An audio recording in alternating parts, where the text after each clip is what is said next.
Bismillahirrahmanirrahim. A'udhu billahi minash shaitanir rajim. Bismillahirrahmanirrahim. Dear friends, families, viewers, I just want to thank everyone for staying tuned for today's show. My name is Wali Abdul Hanifzai, and today's date is April 8th, 2018. And before we go on and discuss and talk about, the guests that we have today that came over to visit us here, I just wanted to do a little recap on last week's show. We had started a conversation regarding the premarital counseling and why that is important for us as individuals to start and start encouraging our newlyweds to seek counseling. It either be at a mosque amongst your families, or sending them over to therapists to have a clear vision goal, or set clear visions and goals about having a healthier and a very well diverse marriage, so there's no problems, severe problems that would occur later in life. So before we start off, like I said, I want to thank every single viewer here for watching the show and for supporting us. So let's move on, and let me introduce our speaker here today. So today I had the chance to speak to Lambhe, who is my wife, and who is a therapist that works with couples who are facing life challenges. So before we do that, please, if you want to say anything to our viewers, please give us a little bit about yourself. Sure. And so let's start off. Great. Thank you, Wali John, for introducing me and for allowing me to come in today and being on the show today with you. Just to share a little bit about myself, my name is Lomba Aziz Hanifzai. I am a therapist, and I'm actually a therapist in San Diego. I work for an organization that's called Aligned Couple and Family Clinic. And so the kind of patients I see at this clinic consist of couples, both people who are not married and are married. I help individuals. I see also a lot of the youth come in and seek help for depression, anxiety. But a lot of my work does consist with a lot of the couples who are coming in and they're having communication problems and a few other struggles that they're facing with. So I'm currently actually finishing my master's in marriage and family therapy. I'm graduating this May, and before this, I was at the University of San Diego, California, and I was pursuing a bachelor's degree in psychology. Perfect, perfect. Thank you for telling us a little about yourself. Just for the viewers as well, just tell us a little bit about what really got you into getting in the field of psychology, sociology, Mm-hmm. behavioral health, or as we say, therapy as well, and counseling. What Sure. made you take that route? So, like a lot of other Afghans who came to the U.S., I struggled kind of getting into the society and being accepted. I faced a lot of bullying in schools, Hmm. and I always felt like there wasn't a place where I could go to be able to discuss these experiences. I was able to talk to my parents about these, but it was always kind of nice to have an outside perspective and get them more advice from either youth that could connect with me on Hmm. this, as well as my own community, not feel so stigmatized by it. Yeah. I know a lot of times when I would discuss these kind of challenges and problems, I would hear a lot of advice saying, it's going to get better, just keep going. But I really wanted to talk to someone who would listen and say, I could see your pain, I can feel your pain. It is a hard time for you right now. And how was it for you during the process? I mean, if you were being bullied, I know myself, I went through through the same stage, Mm-hmm. coming to America in the year 2000, and I didn't speak the language. And one Right. of the biggest things, difficulties that I had was, I didn't have the language. I didn't know how to read.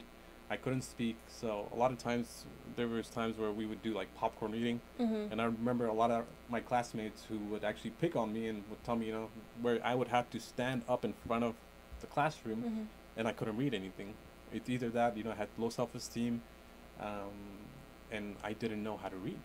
And not just that, Right. but I read really badly. And then in that, a lot of I had a lot of kids who would make fun of me, who would Mm-hmm. say, what, just laugh at me after any words that I had, any words that I would read off of the paper. So it was also a difficult time for myself. So tell me about yourself as well. How was it for you, knowing that parents that actually didn't understand us, where they're like, you know what, it'll get better with time, just let it go. How did that make you feel? I mean, it was always nice coming back to my parents and being able to express to them what was happening to me at school. But I think as a child, you also don't want to overwhelm your parents and come home every day and tell them, I am being bullied. People are making fun of me, not just maybe for my English, but just for the way I look. I know that's something I struggle with, is the way I dress was different, the way I looked was different than what people in the society were used to at the time. And then with 9/11 happening, that also played a big effect on my identity to the society. So while I liked talking to my parents about it, I would try to abstain sometimes from going every day and telling them, because it felt like whenever seeing me upset made them upset, and then there wasn't much they were able to do about that, and I didn't want to see my parents upset all the time.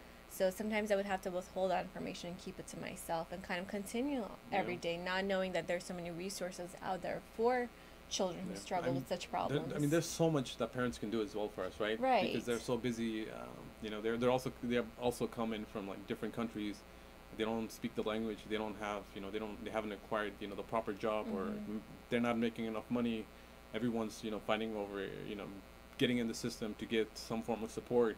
Either be housing, medical, in order to establish something here for ourselves. So I think it becomes very difficult even for our parents to, hear the struggles that we're going through, but not realizing as kids that, they're actually going through struggles themselves as well. Of course. And I think one of the main factors that we don't even think about as kids is something you just mentioned now, is a lot of our parents in Afghanistan back home, they had degrees in highly respectable jobs like being a lawyer, being a judge, being a doctor, and most of the times those degrees weren't transferable to the society here.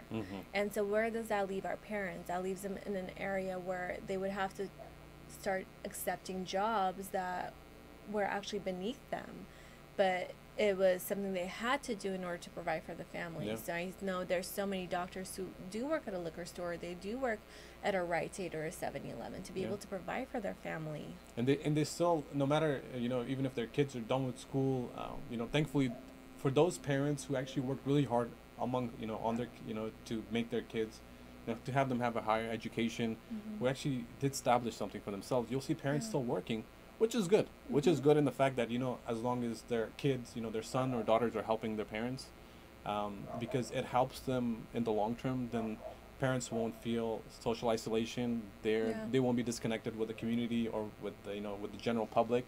Their English is getting better, and then, as we know, a lack of socialization or social isolation leads to other things like depression. It leads to things like people having memory problem, long-term or short-term memory deficits. So I think it helps in that sense. But then you always have to know there's always the positive and there's always the negatives of it as well. So yeah, great. So let's start off and let's jump to our topic. We both are in the same field. We're doing the same work in the communities that we provide in. I'm usually covering Orange County mainly. I work in Orange County, and then there's times where I would go to LA County, or I go to a lot to Riverside County. And then yourself, you're in San Diego. San Diego County. So you provide a lot of your therapy work is done at San Diego. In San Diego, yeah. So currently I'm at a private practice. So I see a wide range of clients who come in. So we kind of see all ethnicities. I've seen African Americans, Caucasians, Asians, Indians. And so something I've been doing lately is trying to get the Muslim community, and especially the Afghan community, to start kind of coming and seeking therapy. Just kind of growing up in our community, I know it has always been a very taboo topic. Has been mental health kind of has been something that has been stigmatized in our community, and as well as in other many communities as well. But it is my goal to try and get a lot of Afghans, a lot of Muslims to come and seek the help they need and really advocate that there's no shame in doing so. No, there's not. And if they don't reach out, and if they don't reach out to professionals or seek, to share their thoughts or information, then they really don't know where to go or where to ask help for. I think this is a great platform for everyone to come over, and reach out to therapists, professionals, and others in the community for better assistance. So friends and family, if you guys have any questions, please let us know. You can call, you can text me at 424 228-6797, or you can call us at 714-602-9242, and we will answer any of your questions. Today's topic is on premarital counseling and counseling in general, between a husband and a wife. So I just want to track back a little bit. You know, you said you see so many different ethnicities. How is it with the Afghan community in San Diego? I mean, I see Afghan community here in Orange County, and then I see a lot of the sisters, you know, a lot of the females with their kids that come in. Usually it's a harder time, you know, we have a harder time getting the husbands to come and commit. And then the only time the husbands actually do commit is when there's a case against the family where the court has come in, they stepped in with legal actions. You know, a lot of parents are, you know, they have the lack of knowledge, you know, with the American system, with the laws that are here, that are placed amongst the families or an individual. So when they do go, you know, when there is dependency cases, that's where the court actually mandates them to go in and do what? Counseling, anger management, parenting classes. And that's where the parents, you know, especially the fathers, they have no choice then. In order to see their kids, they have to go now. But I wanted to get your thoughts. How is it in San Diego? Is the community very receptive? Are they open to coming in and seeking therapy, counseling, or how does that work for you guys? I'm going to have to agree with you, Wali John. I think in our community and just in the Muslim community in general, like I said, therapy has been very stigmatized. It's been a taboo topic. So I do see that a lot of clients, a lot of families feel nervous about stepping through that door and seeking those services, because there's this idea that whatever I share in the session will leave this office. People will find out about this. My community will find out about my relational problems or my problems in the family. And I guess I want to start off in that section of it, because that does not happen as a therapist, and you know this, Wali John. You have legal rights even in this therapy session. You have the right to confidentiality. And what that consists of is we do not release any information without your approval.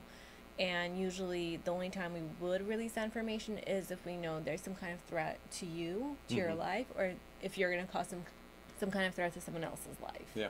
But as far as seeing the community enter into the office, I haven't seen that happen so much with the Afghan community. And when they do enter, I find it very ironic that they kind of avoid the Afghan therapists.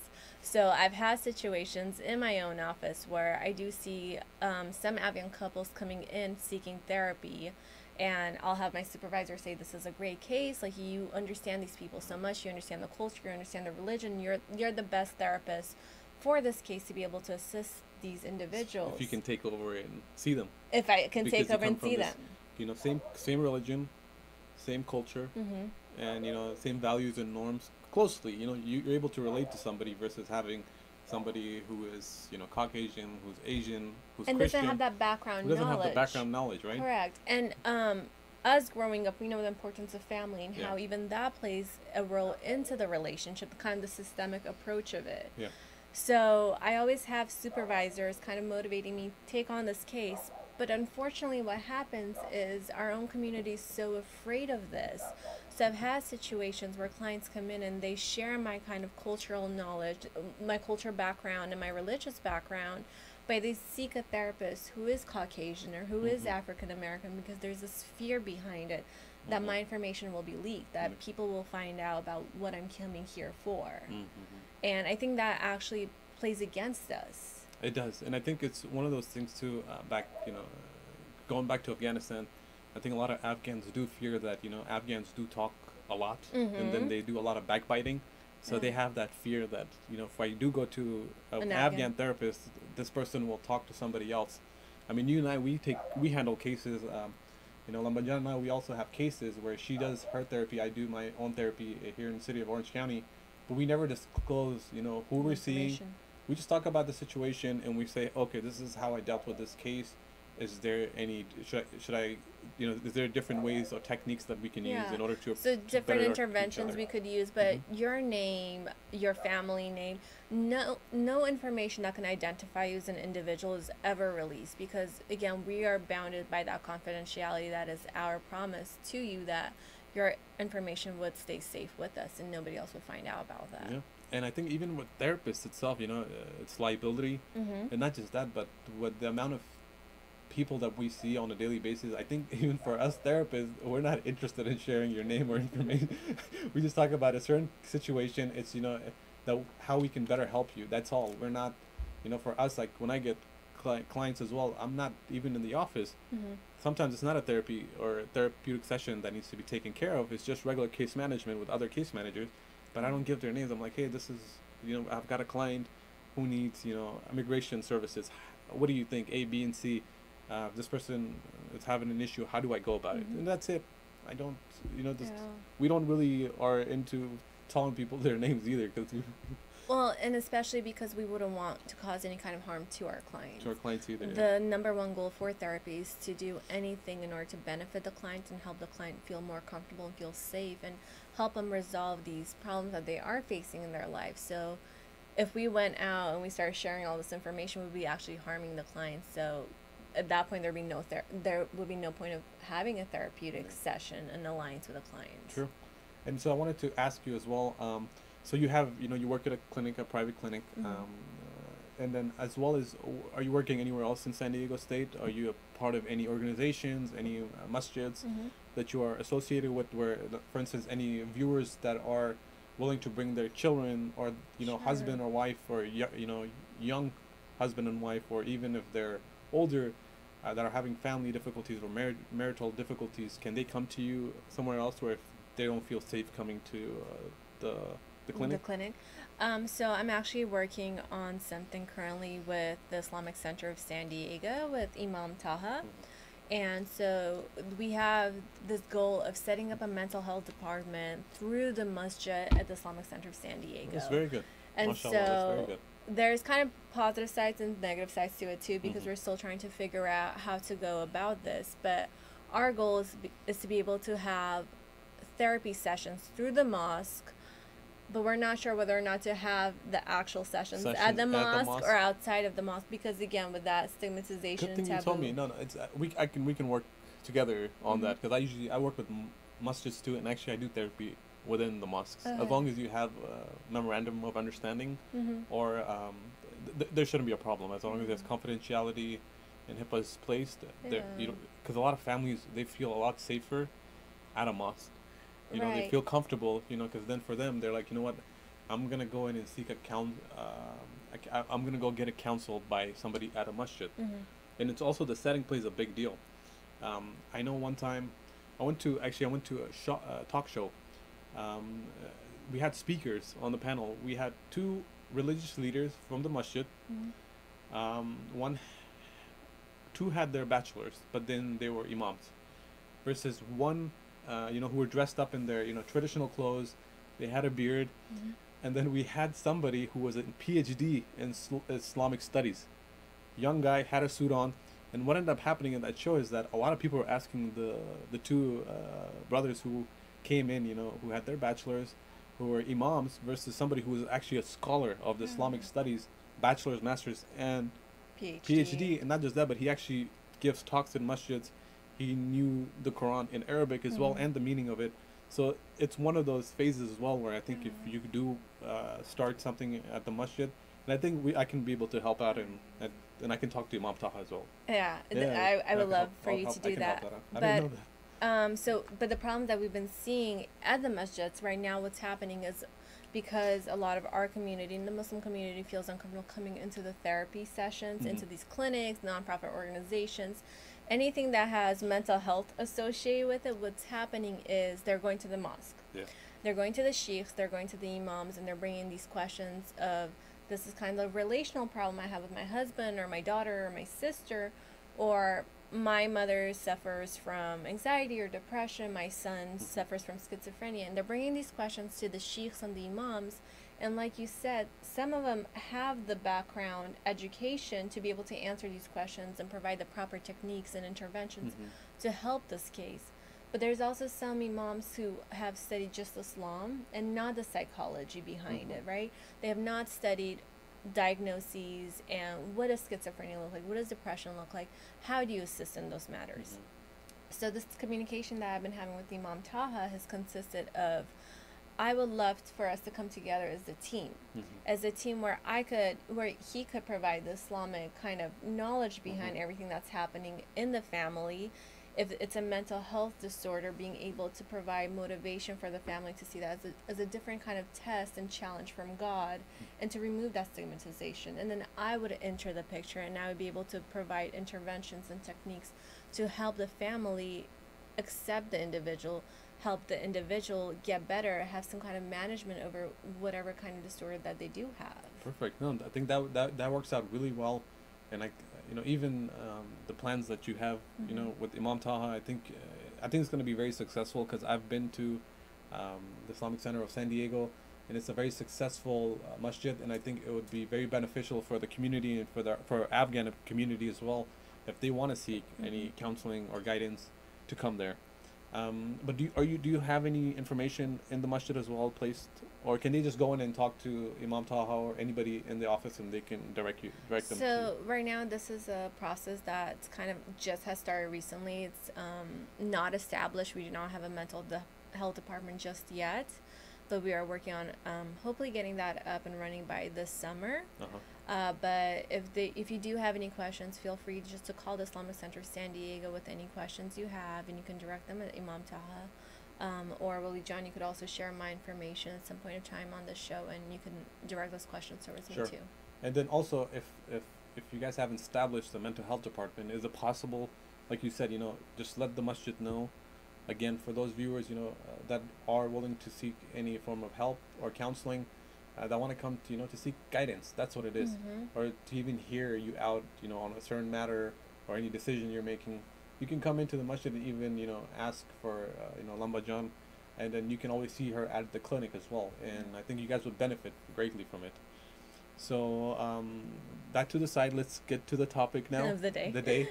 So today we're talking about the premarital counseling, and this is the part 2, what we're carrying over from last week. So I just wanted to ask, get your point of view. I don't know if you were able to see the show. And we're talking about premarital counseling and the importance of that, and how important is it for an individual to seek premarital counseling, and if so, what are the main key or points that should an individual, like husband and wife, should they notice or should they realize before stepping into a marriage? Or during marriage, during marriage as well. So that's a 2-part question. So I'll answer the first one. I think it's extremely important to seek premarital counseling before you take that step and marry another individual, because a lot of us we haven't been married, and so we don't know what to expect. We don't have those experiences of what do we expect when we enter a marriage. What does our role look like as a wife? What does the husband's role look like? What does the partnership look like? These aren't experiences we've had before.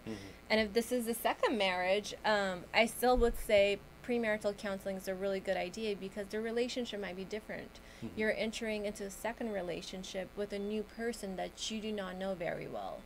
And so what usually happens is you have these 2 different personalities coming together. You have these 2 different cultures coming together.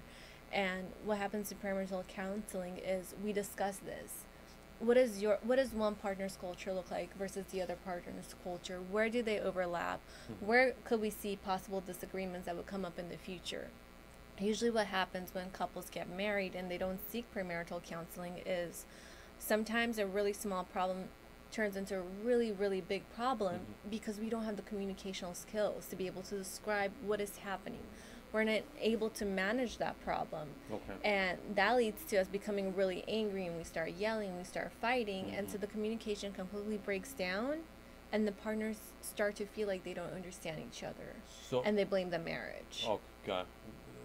So you would say, communication is an important key in marriage. Yes, definitely. And not just that, but in just human interaction.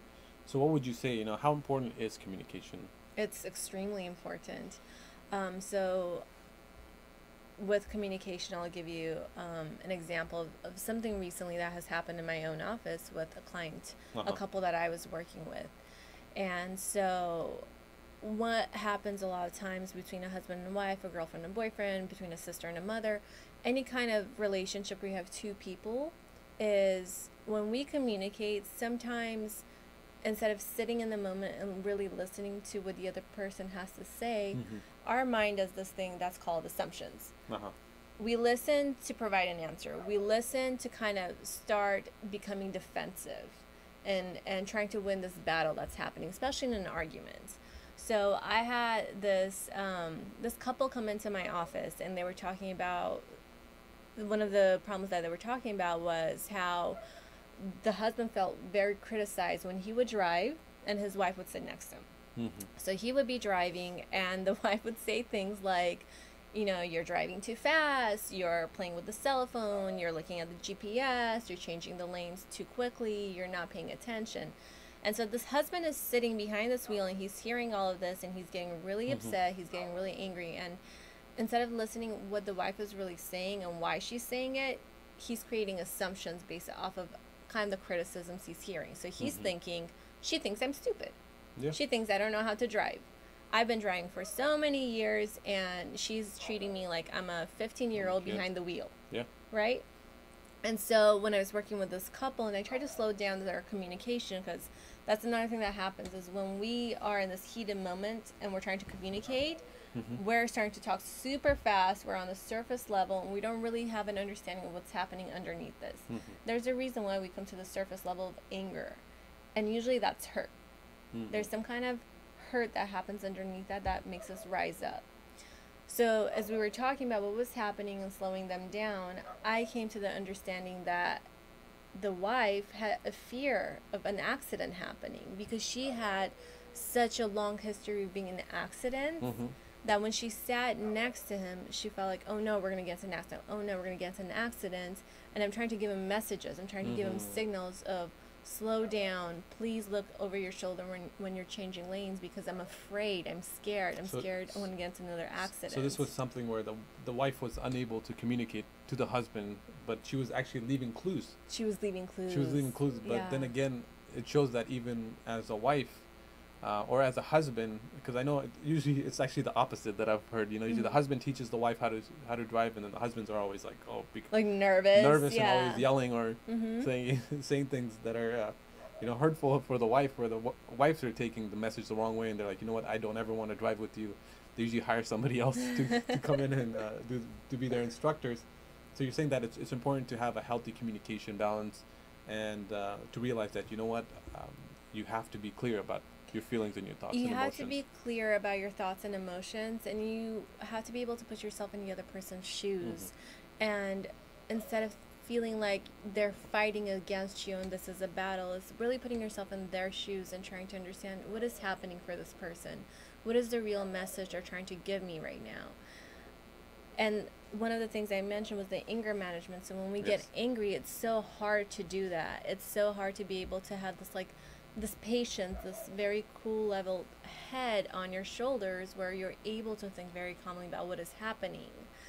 And that's why it's so important to be able to communicate in a way where it's very calm, it's very kind, and it's very warm. Yeah, and I mean, not just that, but even, the Holy Quran itself, it directs us, the followers, to have effective communication skills as well. And that includes, it tells people, that invite people to the ways of your Lord with wisdom and counsel, and then also argue with them in the best of manners. And I think that's a part of it. Best of manner is you can argue, but in a healthy way. Not argue doesn't mean that you're yelling. That's where anger management comes into place. You have to be careful when we say argue. You want to know that arguing isn't about losing your temper while we're talking to each other. It's actually sitting down with your significant other and saying, this is the situation, let's talk about it. Best of manners is the most, in a calm manner, in a manner where there's, open communication amongst both of the parties, both ways. Right. And so, Wali John, what I do is I do emotionally focused therapy a lot with my clients. I focus on what's happening for them emotionally, because sometimes we have a really hard time expressing the needs we have. And a lot of times when I have partners who do feel angry and they do yell, and that's what causes a lot of their arguments, is I express with them it's not a bad thing to have anger. It's such a natural response that we have. It's kind of like feeling sad, feeling happy. Anger is part of that. So it's not bad to be angry, But what kind of leads you into a problem is what you do with that anger. So it's your behavior. So it's how soft of tone that you use Right. with So one if another. I'm angry, I can easily turn around to you and say, look, I'm becoming really angry right now. I'm feeling mad. That's perfectly okay for me to express because I'm expressing it in this tone of voice. Yeah. But if my behavior was different, if I started yelling at you because I felt angry, that would not be good communication we would be having. Because what happens usually is when people become angry and they start yelling at one another as humans, naturally we get defensive. When we feel like we're being attacked, when we're feeling we're being criticized and attacked, we have a hard time trying to listen to the other person's perspective. What we start doing is, oh no, I'm being attacked, I'm being criticized, I have to protect myself. And so in order to protect myself, I have to fight you back now. Got it. Yeah. And so what can be done? I know even Prophet Muhammad sallallahu alaihi wasallam had also said, Allah Almighty is kind, loving, kindness, and He also rewards those that are on basis of kindness, which He does not reward those who are harsh and nor anything else. Yeah. So that actually tells us, we have to be kind to each other. We can't be harsh, and especially with life. I know it has become very difficult when it comes to counseling.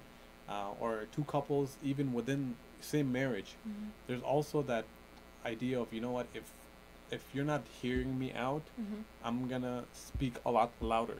Yes. If you're not hearing me out, I'm gonna push my ideas on you a lot louder.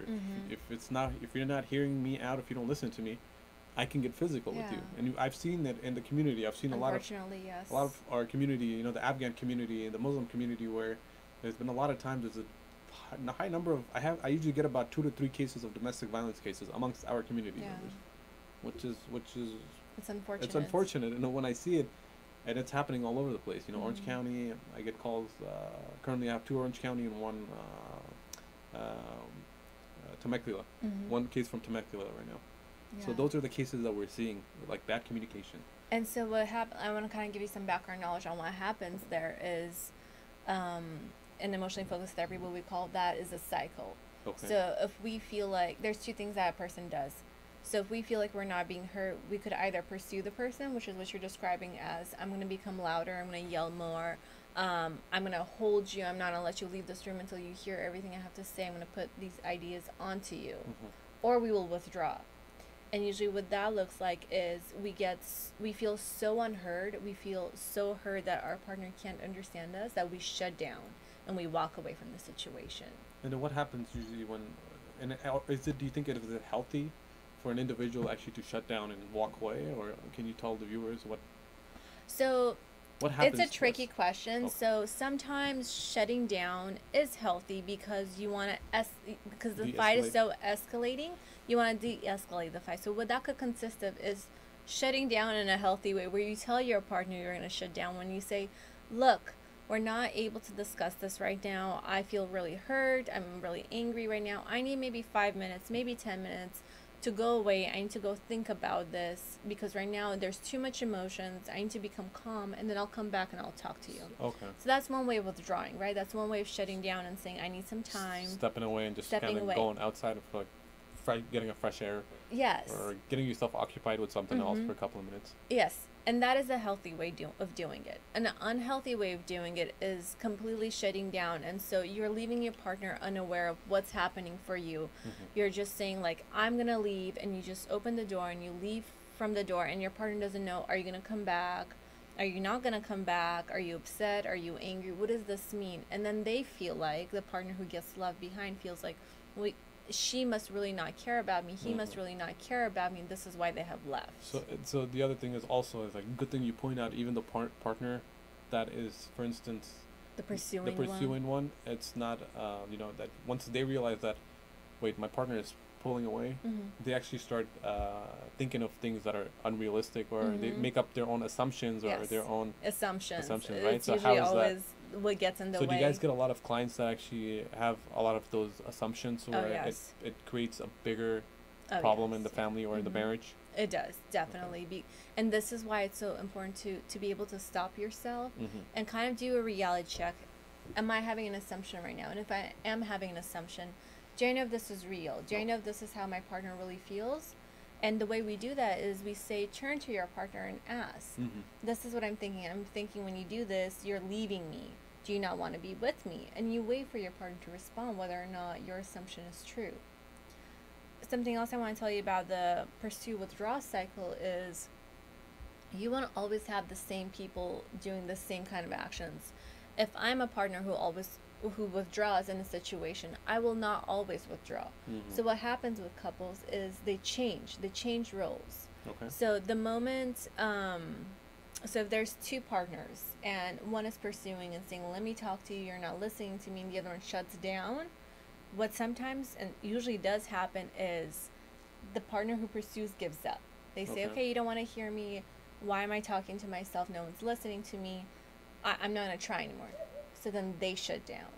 And what happens when they shut down is this other person gets activated and they feel fear. They're not used to their partner shutting down because they're seeing them kind of coming after them. And when they see them stop doing that and kind of go into their own room, they get scared. Okay. So then this partner comes out of this place of being shut down and they start pursuing. So this constant cycle that they get stuck in. Yes. And they never resolve their own problem because they're obviously in a cycle that goes back and forth, back and forth, and back and forth. Yes. Which can get very tiring. Yeah, and this is why we want to include these couples who are stuck in these cycles in our sessions and say, hey, there's therapy available for you. There's premarital counseling available where we're so familiar with these cycles, and this doesn't say anything about your marriage. This doesn't say anything about your relationship. It's just an outside kind of problem that once you learn the proper way of handling it, once you know the knowledge, the techniques to it, you will not be stuck in that problem anymore. Okay, good, very good.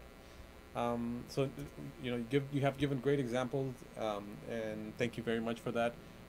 We also wanted to talk about with communication. I know there's certain elements that is placed when an individual comes for premarital counseling. What we usually do is that there's topics of will you guys follow the same culture? Yes. How because you can't just think, because aside from thinking for what you're doing currently, 5 years from now, 20 years from now, both partners, you guys have to be on the same page on how you want to raise a family. Where will you be living, how far will you be working, the importance of is it okay for the husband to allow the wife to work during night times? Is it okay for the husband to work later times, or to have graveyard shifts? I know there's times where some families are not fortunate enough because they don't work or they don't have a stable job because they didn't go to school here, so they're trying to do their best, and I think they're in a different category, and that's a different topic. But for those of us that actually are that actually did grow up here, that actually did go to school, have a career, that we do have careers, how do you see that? Is that an important element of the discussion, to know, okay, how once we get married, do you guys want a job that's like 10 minutes away from work, half an hour away from work? Can you work later at night, or were you willing to let your spouse work graveyard shifts? So tell me about that. So I definitely do think those are important subjects and topics to be able to discuss in premarital counseling. What I usually express to my clients is what happens is when we get engaged or the whole topic of a marriage comes up and two people come together, they automatically enter this honeymoon stage where life is completely perfect and you're in love and you're so happy and you're so excited about all these new experiences that are going to come into your life. And while we're so caught up in this excitement, we kind of lose touch with reality. We lose touch with topics such as, can I still go and complete my education? Can I still go and go to my job? And doesn't matter whether I'm a nurse and I work night shifts at a hospital. Will that be a problem in the future? So these are discussions that are really, really important to be able to have. And also kind of getting the family perspective, because like you said, we need to know what the girl's family thinks about her going and getting educated. What does the guy's family thinks about her getting educated? What about their jobs? Would the family feel like it's inappropriate for the girl to work at night? And yeah, that's something that we need to talk about and discuss about, because there's times A little long. I know there's families. I have cases where the husband is educated here, that has worked here throughout 20 years, 30 years, and then they actually go out. They go back to Afghanistan. And things that I see is I see a husband marrying somebody very young, first and foremost. You'll see a big gap. It's not like a 5-year, 7-year gap. This is like a 15 to 20 year different. It's a 15 to 20 year different gap between the husband and the wife, which is first and foremost, for those that are watching it, you have to please be appropriate with, selecting your husband and wives, is because that's unjust for that individual. Going back home and marrying somebody who's actually your daughter's age, or your husband's age, it becomes very unhumanistic and un-Islamically too. It's especially the ones that actually do go over. I've seen up to 40 years.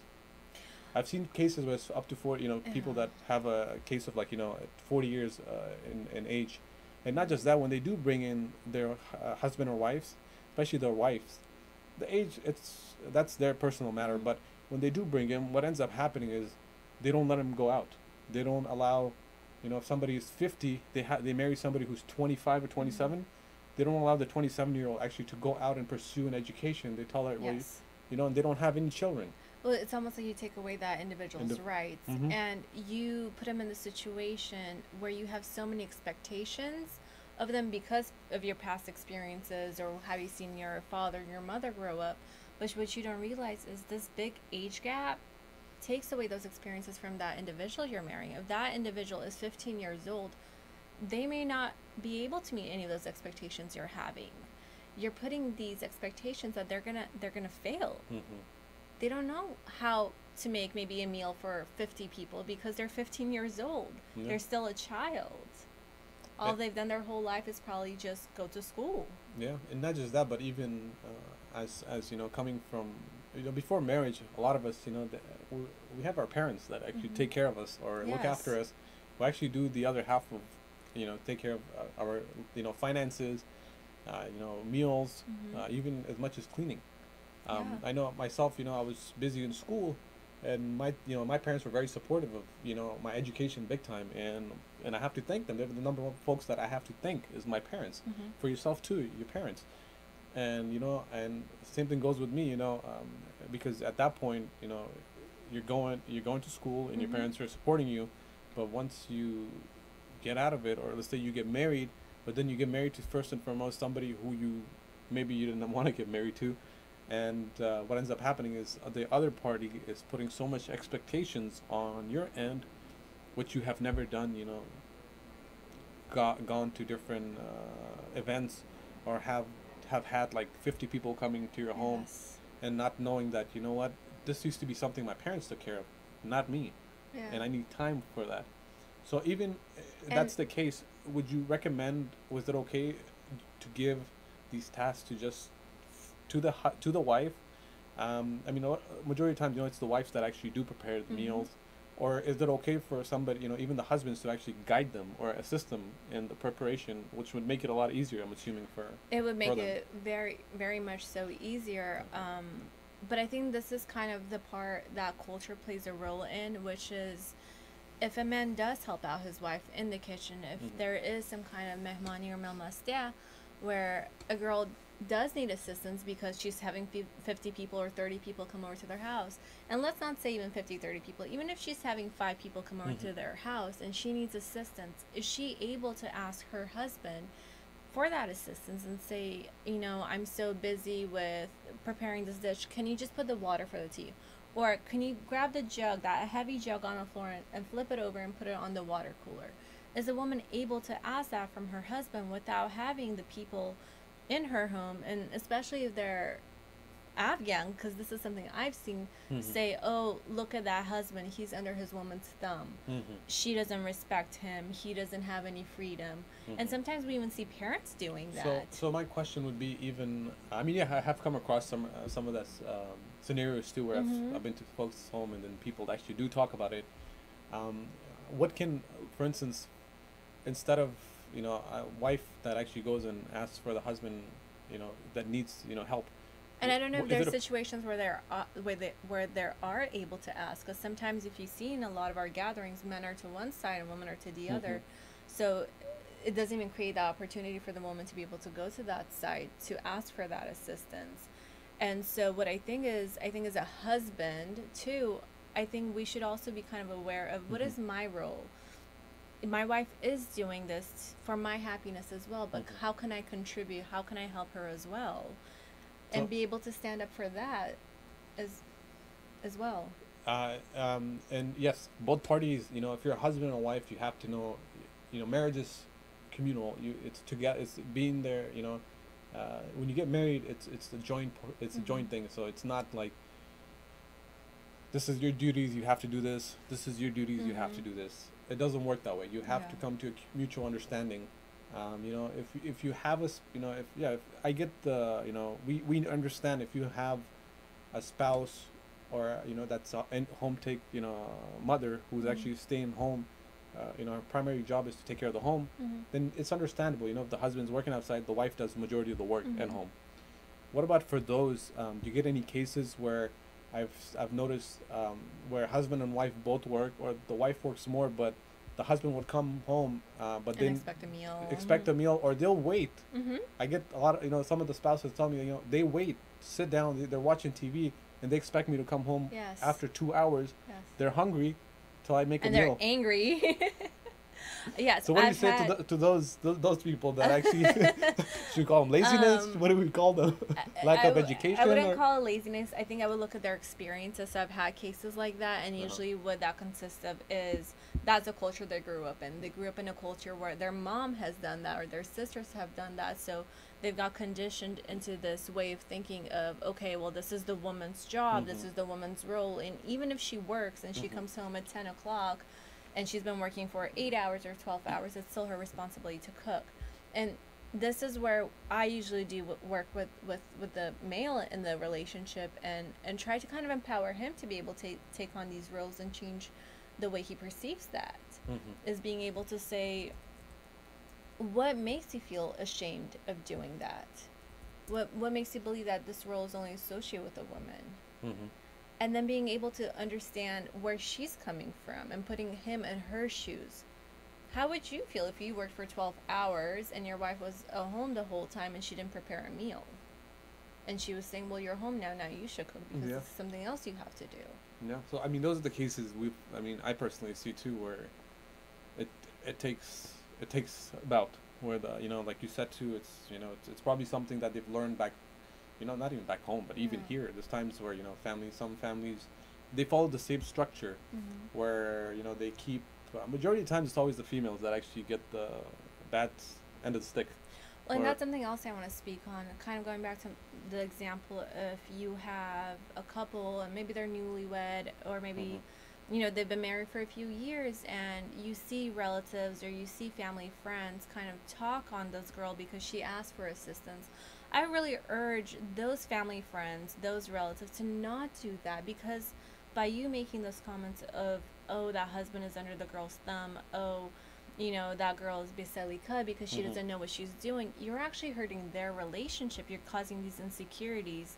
If the husband hears someone say, oh, he's under her thumb, he's he might not feel comfortable saying anything to you because you're a guest at his house, but he might get upset with his wife. He might say, why do you call on me? Why do you ask me for help in front of people? And that's I think that's the other thing, you know, going back to the earlier discussion too, and we should talk about it, because I've seen these experiences where, you know, it does cause a big problem where families, you know, that do come in and they say something like this, you know, and sometimes it's even courageous for them to just say they don't want to feel like, you know, or they want to just fit into that environment, like, you know what, I don't want to come, I don't want to help, people who are watching, nobody's going to judge you. It's really based on how you were raised, you know, how you were raised at home.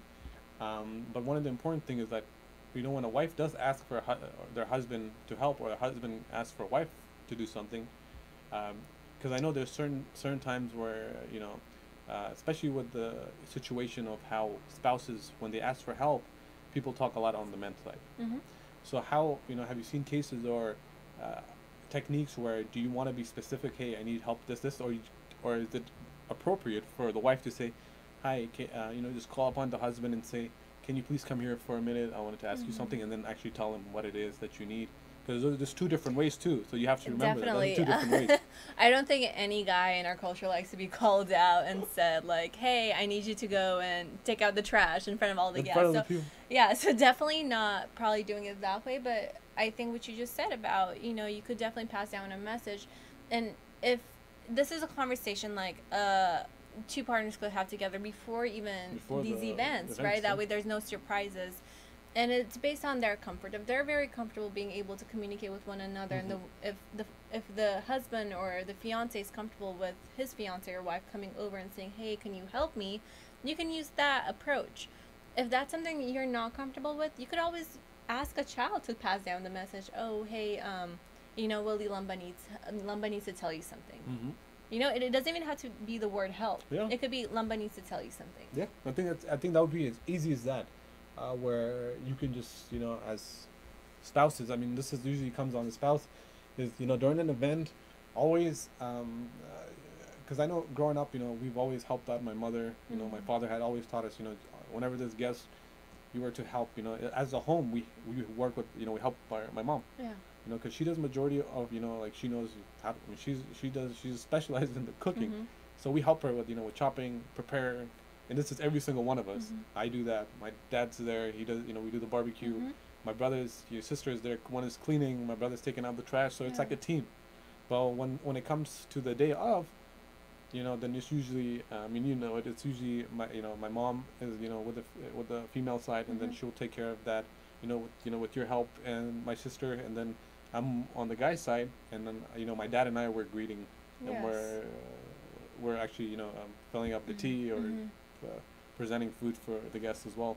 So I think that's a healthy way of doing it, versus there's times where I've gone to places where, you go home and this one person is doing everything, and then you see majority of everybody else, just even sitting. The kids, just sitting there and just not picking anything up. And I think when we talk about that, what I'm hearing you say, Willie John, is there's no shame to what you were doing, to being able to help your wife, to being able to pour the tea or present the cookies, or to do any of that work in front of these guests. There's no shame in doing that, and I think that's something we need to work on, is being able to remove the shame piece, that it's shameful for someone in a male role to be able to do these things, because it's not.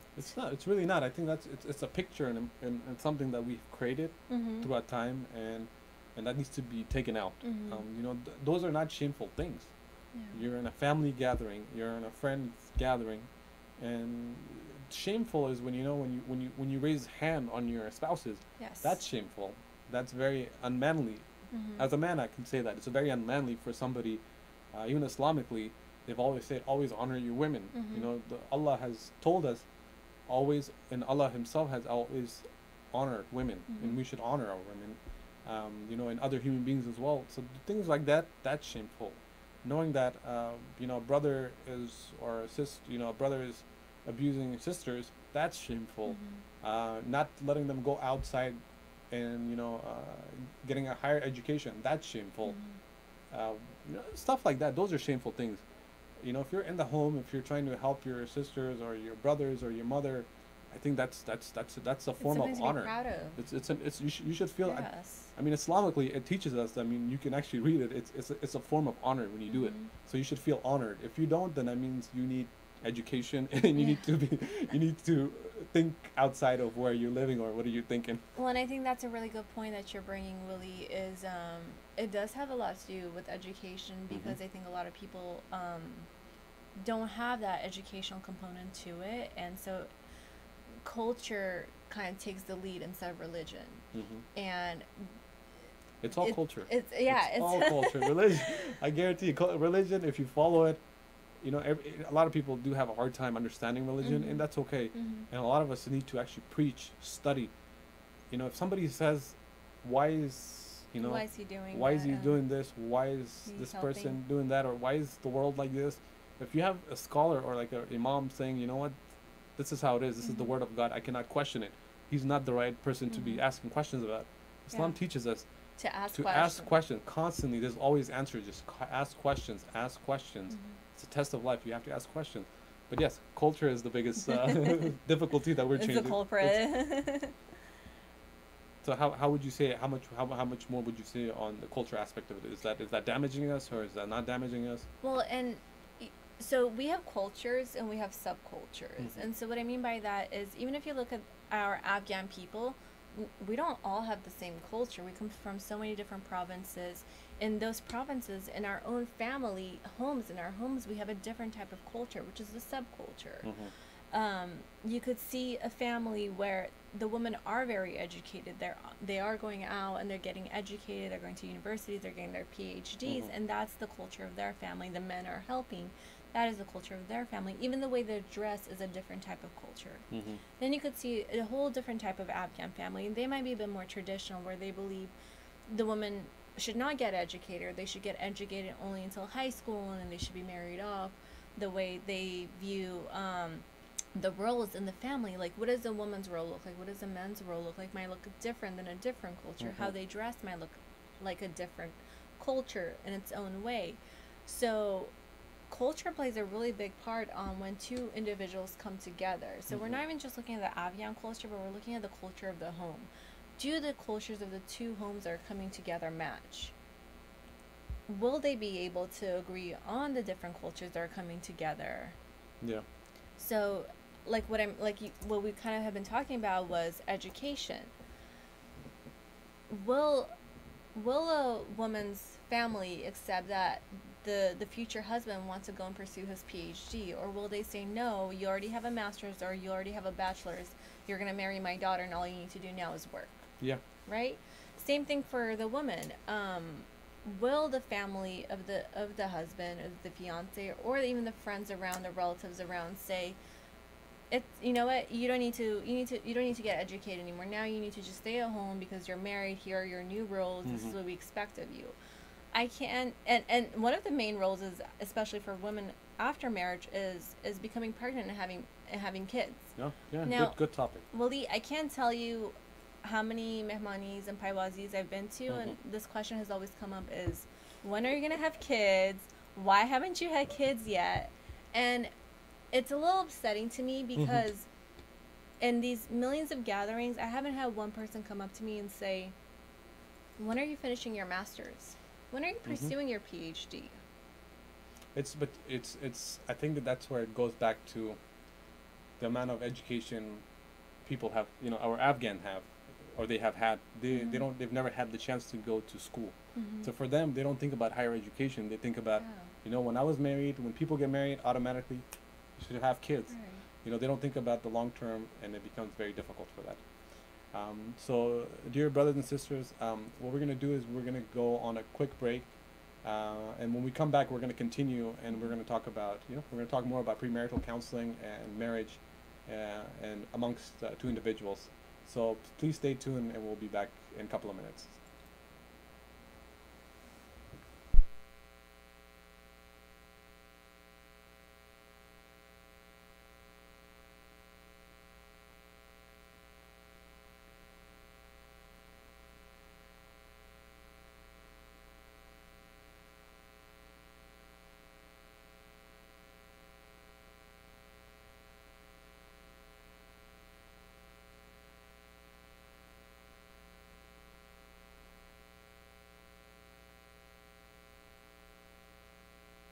من سؤالي واختياري فدعائي وابتهالي شهيد لي بافتقاري قد كفاني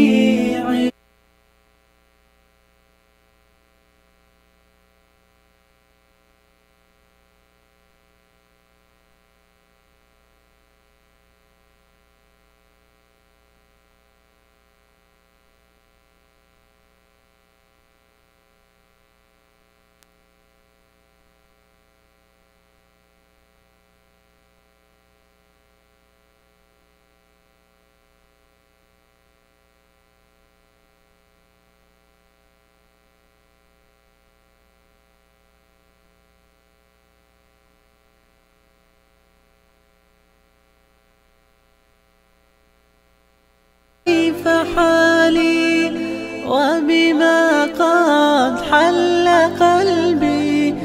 من هموم واشتغالي، فتداركني بلطف منك يا مولى الموالي. يا كريم الوالي غثني قبل أن يفنى اصطبالي.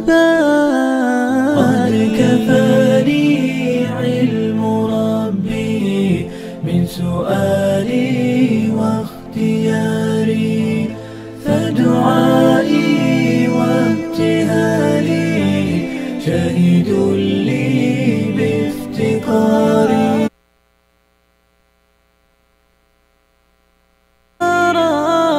فاقضيها يا خير قاضي، وأرح سري وقلبي من لظاها والشواظي، في سرور وحبور وإذا ما كنت راضي، فالهنا والبسط حالي وشعاري ودثاري.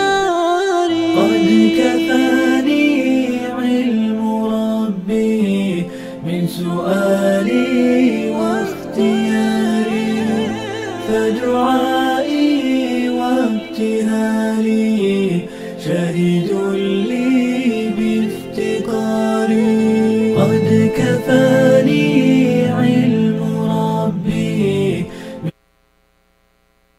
واختياري، فدعائي وابتهالي شهيد لي بافتقاري.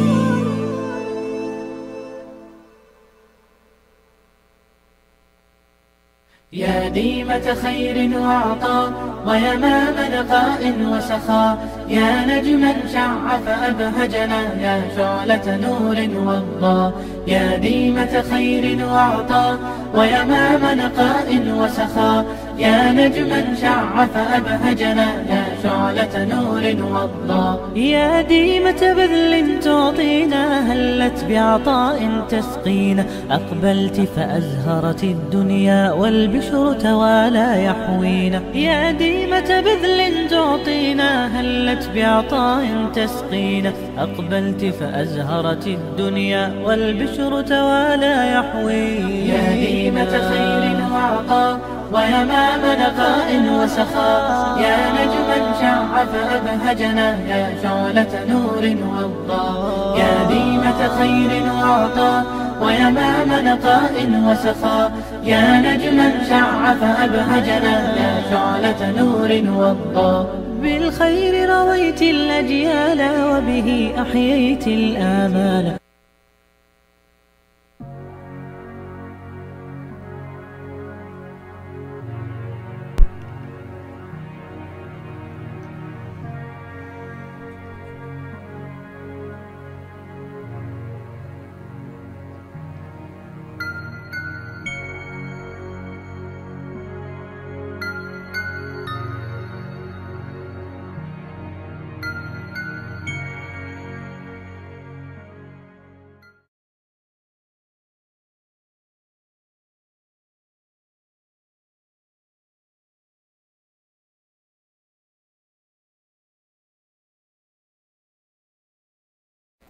Our topic back where we stopped at the educational component of it.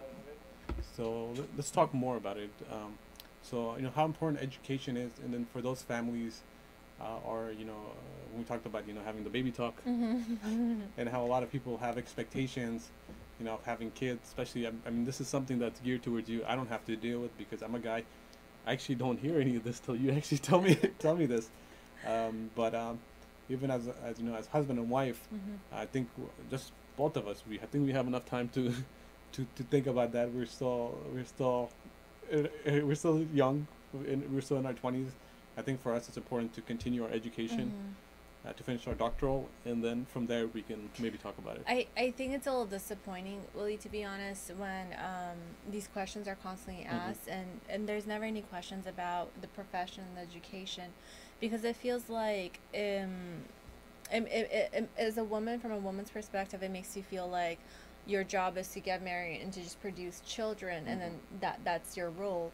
So it kind of feels like after marriage, there's some individuals who treat women as, this is your role, this is what you need to do, and there's nothing else. So you become demotivated. Nobody motivates you and says, wow, like, you are so interested in this field, you could help our community. And you can help our community by getting your PhD. You could open your own clinics, you can become a doctor, you can still pursue your dreams and be a really good wife.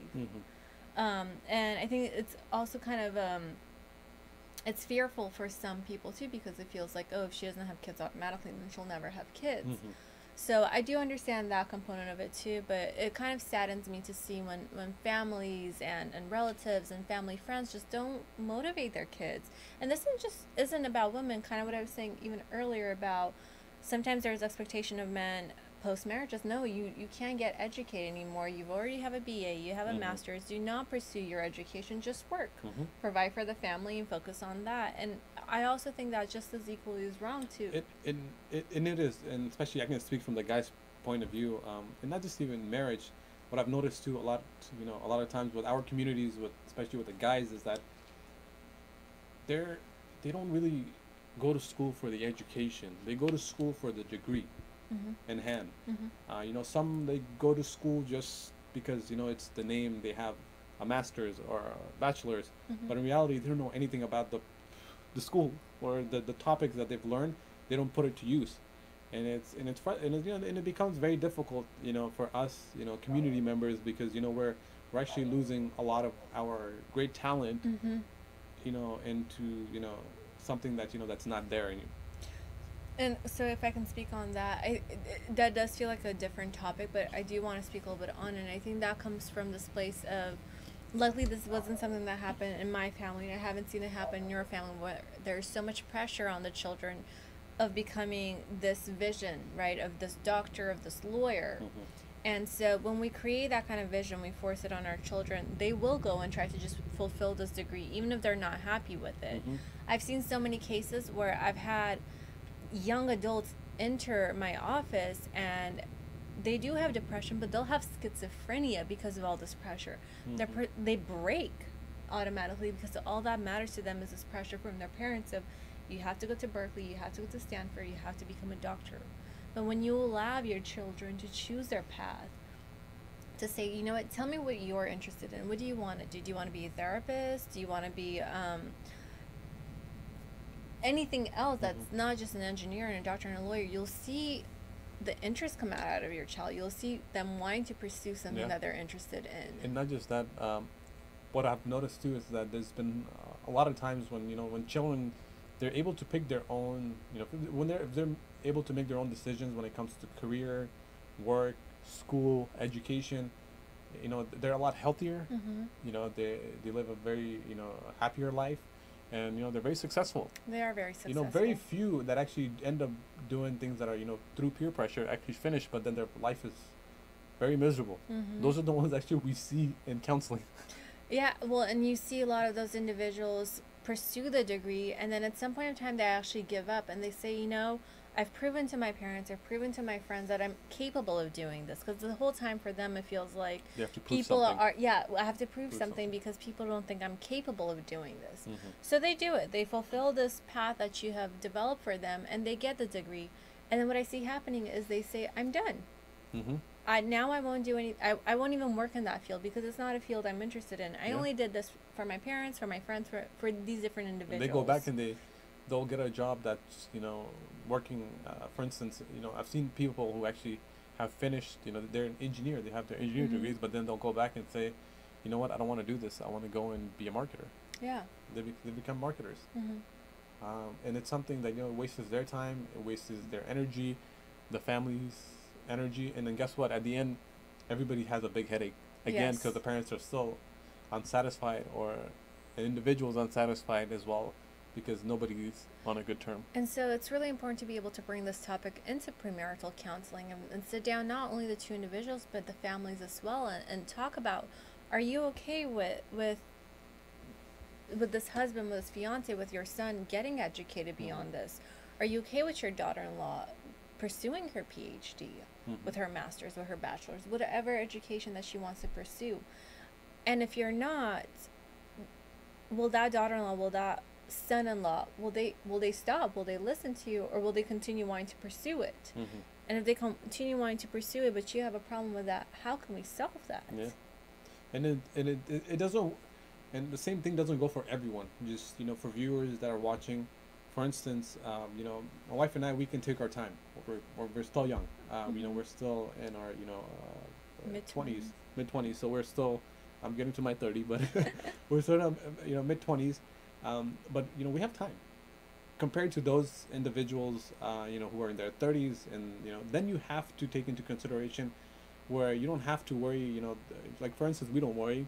We can pursue our higher education and then maybe have kids later. For those who are 30, then it's a different scenario. They might think about the biological factors, you know, because then that can start affecting. It can be affecting their bodies, the child's developmental stage, and it can be very difficult to even have a child. So at that moment, what they can do is they can do both things at the same time, at their pace. But just the main thing is that you don't stop. You don't stop, and you try not to allow the stigma coming from the outside to affect you. Yes. Whether it's family, friends, whether it's a stranger on the street, whether it's your own family. Because that's something we see a lot in premarital counseling, is two partners tend to get into many arguments about such situations because they allow these factors to affect them. They allow these factors to upset them, and they're unable to go to that person and say, I don't feel comfortable when you talk to me that way. I feel disrespected when you talk to me that way. We're unable to do that sometimes, and we direct that towards our partner. And that causes problems in our relationship between the two partners, because you're unable to speak it to that person. You're unable to tell them, no, this is not how I feel. I don't appreciate you talking to me like that. Or maybe even saying, this is a topic I don't want to discuss. This is something personal. This is something private. Okay. Yeah, that's actually very true, because like we said, you know, it's stigma, and it's difficult for a lot of us to actually come out and speak about these issues. I know we had talked about anger management, and that's something that we had covered. What to do, you know, communication is also another important factor that needs to be placed. Having the same vision, mission of, you know, your life paths, making same choices for yourself and for your family. And is there anything else that is more, anything else that's needed as well that we can discuss when it comes to premarital counseling, where a husband and wife should really consider things? And this actually has a lot to do with the educational component too. Okay. So it's kind of interesting how everything comes hand into hand when we discuss these things. But a lot of you viewers might be asking, like, well, what is the need for a higher education? Like, they have a bachelor's, they have a master's. There's no need. They just need to go and work, right? Well, the society we're living in today is very different than the society we were probably living in. Very expensive. It's very expensive. Even the economy we're looking at today, it's quite different than maybe when a lot of our parents were younger. And so what that means is, back in the day, in the 1950s or even before that, it was a single income home. What that means was it was usually the husband going outside doing the work, and the woman would stay at home, and she'd be the housewife. If we try to use that same scenario in today's economy, in today's society, people would be homeless almost. Because a lot of the professions that we're in, it doesn't suffice for the economic needs that we have. For rent, for food, for driving, for all these expenses that we have, we can't expect just one person to be able to provide the income for all of that. Can I? Yes. I like to chime in on this, because it's yes, not just that, but we have to remember, these are for us, you know, folks who actually were raised here, you know, who actually were born, you know, we were born here, or we came, you know, as an immigrant, you know, like us, we came here, we moved to the United States. It's important that we actually get out of the system. That's the important thing. You have to remember this. Yes. Our parents being in the system, if you're somebody that is, you know, at, you know, one person's working outside, like, you know, the husband's the breadwinner, who's working, for instance, in a store, a gas station, and you're getting financial assistance through the means of the government, you need that till your kids actually get on their feet, and till actually they are well educated. Thank you for pointing that out. So it's actually, this is something that is really geared towards those of us that actually are raised here. You cannot rely on the system again, because then you're not just cheating yourself, you're cheating the system, and it becomes discouraging. And your kids are going to become the same way, and they're going to follow into the same path. No education. And something else you just really mentioned very beautifully right now is parents and people who are in the system may not understand what we're saying because they've had the help from the system. So they may not have that experience of having to do everything on their own because the system assists them. And so that is their reality. But another part of reality is a lot of people don't have that. And so you do have to make up for those expenses. You have to have the income to make up for being able to live a stable life. Not even a rich life, but a stable life on a daily basis. And kind of back to what I was saying, which was it's unrealistic to expect just one individual to provide a stable life, a stable home in today's society, in today's economy, because we live in a different economy and everything's really expensive nowadays. So you were asking me, what are some other things that premarital counseling focuses on? Well, it's financing and budgeting. So we usually discuss this topic in order to bring light, bring some education onto why another partner may want to work, why it's a good idea for another partner to work. And if you think about it, if one person's constantly working, imagine how stressed that person is. There's probably stress about the place they're working at. If they're not happy with that place, they're probably worried about, can I pay tomorrow's rent? Can I bring food on the table? Can I buy clothes for my kids and my wife? But if you bring in a wife who's educated, and even if she's not educated, who we can train and provide a place that the family agrees with, that she agrees with, to work in, then she can take away some stress from the husband and be able to help. And that brings a couple together. That decreases the stress on the individual, which means it decreases the stress on the relationship.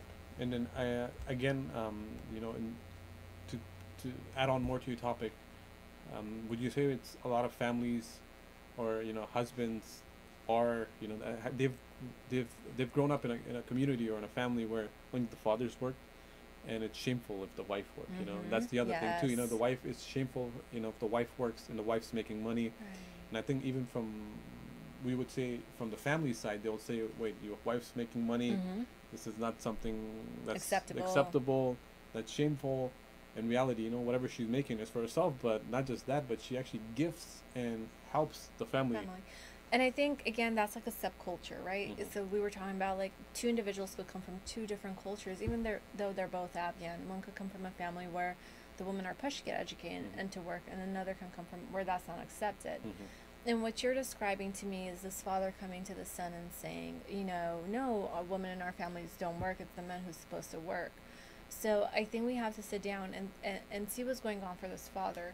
Does he feel like he's not fulfilling his role, right? Because it might not be so much that all the focus is on the daughter-in-law or the daughter or the sister, but it's this feeling of, maybe I'm not doing enough. Maybe I am unable to provide, and that's why people have to assist me. And so it makes me feel really bad. And as humans, sometimes we're too afraid or ashamed to say, like, I feel bad, I feel like I can't provide. And so we get mad at the person. We use anger to say, well, no, this person shouldn't be working. This is not acceptable. And then the other thing is that, you know, just talking about finances and how important that is in education. You know, education provides finance. Very, you know, very well finances, stable finances. And either you be a guy or a girl, it's very helpful to be educated, and then you will receive the rewards later on, as you know, as life goes on. But the other thing is that I've seen clients that, you know, that talk about how their parents or families actually educate both their daughters and wives, but when it comes time to getting their kids married, they actually get them married to somebody who's actually uneducated then.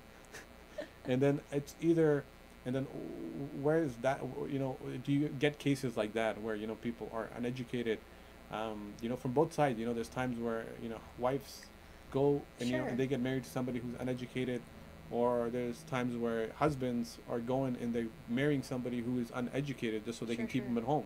So I'll tell you my perspective. The sisters are working while the wives stay home and they make them do all the work. So I'll give you perspectives on both sides from kind of the clinical work that I've done with couples who I've seen land in both of these situations.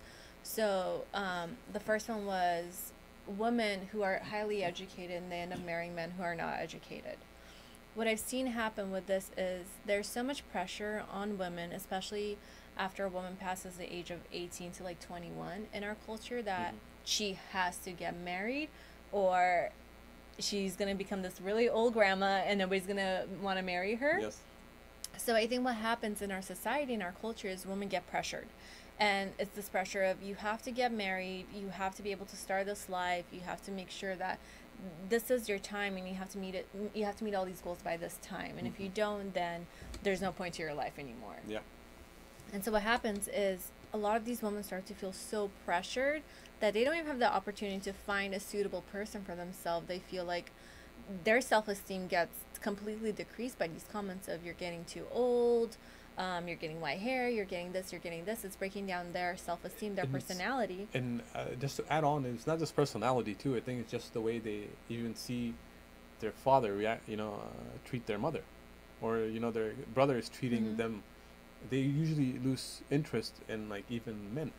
Right, and that's a whole different case. That's another case. No, not even interest, but they lose trust. I'm sorry, it's the trust. They lose the trust. So in that case, you'll see a lot of, the sisters who actually will see things that are happening in the house, and an unhealthy household. They'll never trust. They'll say, you know what, me marrying somebody, it's just, I don't believe in that. Well, and I think what happens there is they're so used to seeing these arguments and these fights happening in their own home. They think that when they get married, it's going to be the same way. It's going to be the same thing. They don't want to go through it. They start thinking that this is a normal thing, because this is a normal life for them. They're growing up in this home that's physically violent, emotionally violent, or abusive. And they start picturing men or women the same way. If I get married, the same thing is going to happen to me, because this is how men are. This is something we hear a lot of the times in our sessions, and just in general. All men are the same. Yeah. Because we have this one bad experience, and then we generalize it and we apply it to all the men out there, or all the women. But what I was saying about this pressure on women about marriage is, you're getting old, nobody's going to want to marry you. There's so many other, opportunities for younger girls to get married. All of these things play an effect, and a woman feels like, okay, well, maybe they're right. Maybe there's nothing more to me than just my looks, or maybe I won't be able to find a partner if I don't get married by this age. So I'm going to go and try to find anyone to marry, and even if they're uneducated, or the family forces them to marry someone who's uneducated because they feel like, okay, there's no other better opportunities, because we're in such a rush. We're so afraid that people are going to get left behind. And that's not true. No one's going to get left behind. That is true. And even in Islam, it says that there's a soulmate for every person who has been created. Okay, we have a caller. Let's pick up this phone call. Hello? Hello? Wali? Hi. Hi, how are you? I have a quick question. Yes. So, why do you think that people are so afraid to seek premarital counseling, or counseling in general? That was one of my biggest questions. And then also, what do you do if the guy doesn't want to seek counseling? That's actually a very good question. Okay, we'll answer the questions. Thank you for calling in. Thank you. No problem. Have a good day. Bye. Okay, so the first question was, what do you do, or what do you think why are people afraid of seeking premarital counseling, or just general counseling? I mean, we have this. You touch bases on it throughout the show, but please let's shine some light on that. So yeah, there's two parts of it. One is kind of the stigma and taboo we were talking about of, it's shameful to go and get counseling. It's shameful to go and talk about our own personal lives to these individuals. This information is going to get leaked. It's going to be spread to other individuals, and everyone's going to know about all these problems that we're going to have. Another part of it is, I don't think a lot of people know about premarital counseling in our community. They don't. Right, and I don't think we actually touch base on that, but that's a really important. So I can relate that to you. I actually am in touch with a couple of the masjids, and local masjids in the city of Orange County. I know I recently was talking to Imam Tariq from the Mission Viejo Masjid, and he said, they had a system before, when Sheikh Yasser was teaching, when he was the Imam there, because he was a therapist and he was Imam. So we're actually going back to the same format. So what they do is they do consultation of Islamic fiqh on what is what are the rules of the marriage, the duties of the husband and the wife, and then I think they have maybe like 2-3 sessions. But in order to do premarital counseling, you need at least 8 weeks. Yeah. 8 sessions, sessions in general. So I think that's something that I'm gonna work on and start pursuing and start pushing towards the mosques, because it's needed. A lot of us make decisions that are that can cause us a lot of harm. And I think the other aspect of it is that honeymoon stage I was talking about earlier, where we just don't think we'll ever have these problems because we're so happy, we're so excited, and so we kind of ignore these important parts of our life to be able to discuss about these, because we're so busy about dress shopping and makeup, and I don't know what the men do usually in these situations, but probably get finances, but get caught up even in that, which is also another really good point that you just made. I also think when two couples come together, the families are so motivated, and they say, like, if you ever do have any problem, work it out. You have to be able to work it out. There's never room to say you might have problems and it's going to be hard, and this is the reality of it. Families come and they say, you're able to talk to us about it. Now, I'm going to tell you, this is a really tricky thing when you ask your child to be able to come to them and talk about your relational problems. I see so many families in my office where they're all involved in this couple's relational problems, and as a mother, as a father, as a sister, we all have some kind of emotion towards our sibling, and we're gonna want to protect that sibling. We may not see the partner's perspective. We might jump to conclusions. So sometimes it's just best to be able to go to an outside source, like an imam, like a counselor, who doesn't know the both of you very well and will not have this bias, will not just be on one person's side. They'll give you the truth. They'll be able to help you come to the goal you want to come to, instead of making one person feel completely understood and making the other person feel like they're this evil entity. And it's good too, and it's so beautifully done too. Then that person actually can give you a better sense of, okay, you know what, these are the things that you want in a marriage. These are the things you want in a marriage and in your life. Okay, do they match? Do they not match? And usually it takes the two parties' comments into consideration, and then also obviously the families, but not so much, because at the end of the day, it's the husband and the wife that is going to be bonding and joining and spending the rest of their lives together. Not the parents. Eventually every single one of us, will pass, and we're children of Allah and we're individuals. So at that, we belong to just Allah, and not even our parents, to be honest.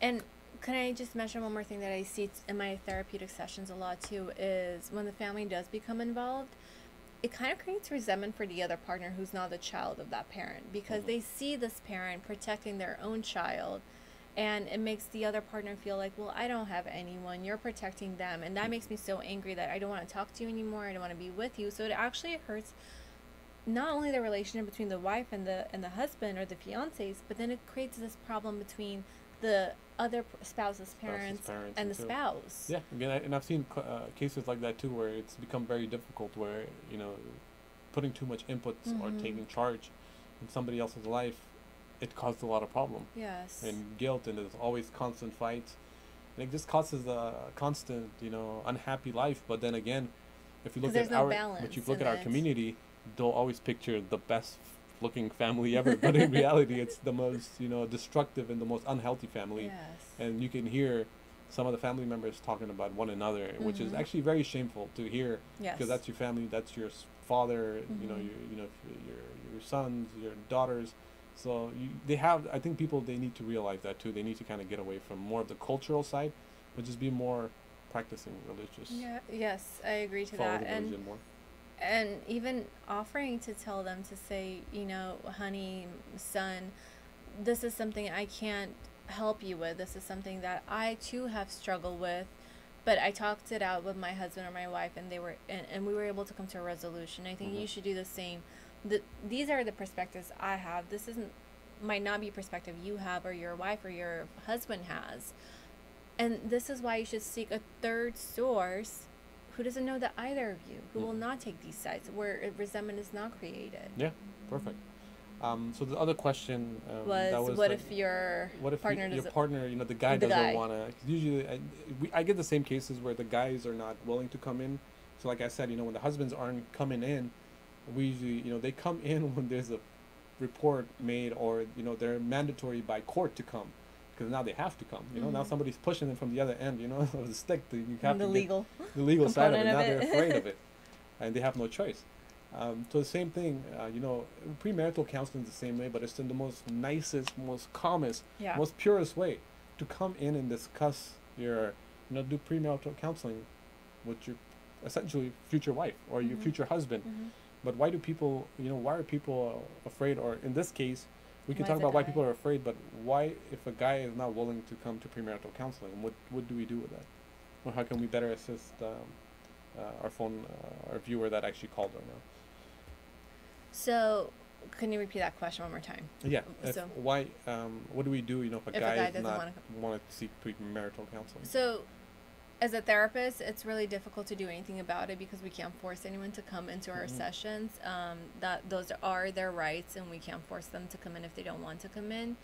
But usually, if the female client is coming in and she's having sessions with us, or if this is premarital counseling, I think it's almost like a red flag that comes up for you, because you're trying to explain to this individual, this future partner of yours, of let's look at your version of life, let's look at my version of life, and see how these two versions can come together. Let's talk about maybe these possible issues we currently have or we will have in the future. And if your future partner refuses to talk about these, it's an automatic red flag. It's not a good sign. It's not a good sign. That means that you're putting. It's like earlier on you said that, you know, you're putting in so much effort. You're putting so much effort into you know, a marriage or Yes. into something that you know that you want to keep healthy and sustain something very positive. But the other side is saying, you know what, I don't need counseling. Or I don't believe in counseling, which is okay. Some people don't. And it actually becomes a red flag, because then that means that they're not willing to compromise with you. It's not the Correct. counseling. You have to remember, it's with you that they're not compromising with. So And that's so- my saying. That's and not. I That's completely nothing agree with that. against therapists, but this is my saying. They're actually going against and not listening to the To the partner. partner. So they're not listening to you. That's kind of. And so I think it's based on the female that is in that problem. So if you see yourself wanting to discuss this with your future partner and he says no to you, do you in that moment feel like this person doesn't understand you? This person doesn't want to try? What are these ideas that or these feelings you're starting to have about this partner? How will this play in the future? What if you have like a need for education or a need for you have to work night shifts at your job? Will this partner continue saying no and not wanting to hear your side? Are you okay with that? Is that the kind of life you want to live? So that's a choice based on your wants what and they needs. want and Yes. Yeah, if they're okay with, you know, their husband or their future husband not coming in, and you know, I mean, as a person, I can say, you know, that's also a therapist. I can say that's a red flag, and like yourself too. If that's something, what is it? That's something that they choose upon and they go with Sure. it. That's up to them. They're over Sure. 18 or they're legal age. We can't stop anybody. But it's just to let you know it's a red flag, and it's something that could cause a lot of harm as you know, as you go much forward in your life. And for the men, I also want to kind of touch base on the male perspective, because I'm sure a lot of you may not have heard of premarital counseling. So it might be kind of a situation where your partner, your future to be partner, comes up to you and says, you know, I'm interested in doing this, and you might feel very negative about it because it's almost scary. You're in this excitement phase and you wonder, well, wait, why should we get premarital counseling? Everything's fine between us. Why are you already thinking so negatively? And I urge you to take that idea out of your head. It's not a negative thought. It's a better preparation for the future. A lot of male clients may feel like if they go into premarital counseling or just general counseling, that nobody's going to be on their side, that no one's going to understand how they feel, what their perspective is, that if the woman possibly cries, then the therapist, the counselor, or the imam will only see their tears and see their pain, and this man might be pictured as this really bad individual, this evil individual, but it really is not that way. We do listen to both sides. Again, this is something that's good about us, is because we don't know the both of you, so we're not going to create any judgments on one side or the other. We won't be biased. We won't support one over the other. I tell my clients, when I have a couple coming in, I tell them, I say, you're not my client, to the male, and I tell to the female, you're not my client. My client is the relationship in between you guys. That's who's my client. So that's who I'm going to work towards benefiting. Yeah, perfect. That's good. Very good. And I think, we need to learn that it's really important for us, when we take a big step towards, knowing somebody or being able to understand somebody, it's important to take your time. You're not in a rush. Don't feel like, I have to, at this moment I have to get married, or else A, B, or C, this person, or what I usually hear is that my parents got me to marry this person is because, he was the best person, or, this person is a doctor, I'm going to give my daughter to this kid. This person I want to get my, daughter or son married because his family is very wealthy.